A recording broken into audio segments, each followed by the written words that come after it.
Bon, ben, pas d'élec, c'est pas de concert, pas de spectacle, pas d'événement, la catastrophe, quoi.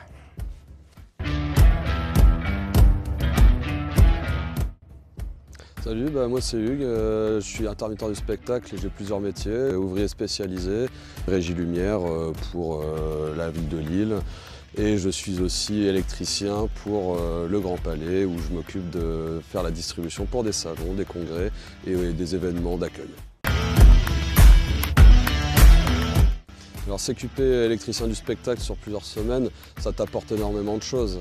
La maîtrise pure et dure du domaine de l'électricité, ce qui est à la base de n'importe quel événement, n'importe quel spectacle. S'il n'y a pas d'électricité, il n'y en a pas. Donc déjà, maîtriser la chaîne électrique, ça te permet de pouvoir travailler dans ce secteur avec des connaissances qui vont pouvoir te permettre de maîtriser je dirais l'ensemble de la chaîne et de savoir dans quoi tu embarques, savoir ce que tu fais.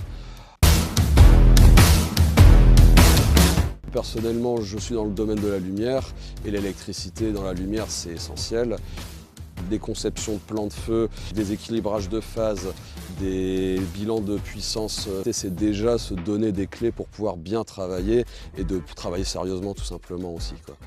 Ça t'apporte aussi également une connaissance du travail des autres et savoir aussi ne pas empiéter les uns sur les autres. Donc ça veut dire aussi travailler en équipe. Ça permet de travailler de manière sécurisée, de savoir ce qu'on fait, de savoir ce qu'il ne faut pas faire et surtout de savoir réagir de manière adéquate selon les situations. Le CQP te donne plein d'éléments supplémentaires pour comprendre pourquoi tu mets en place toutes ces choses en sécurité.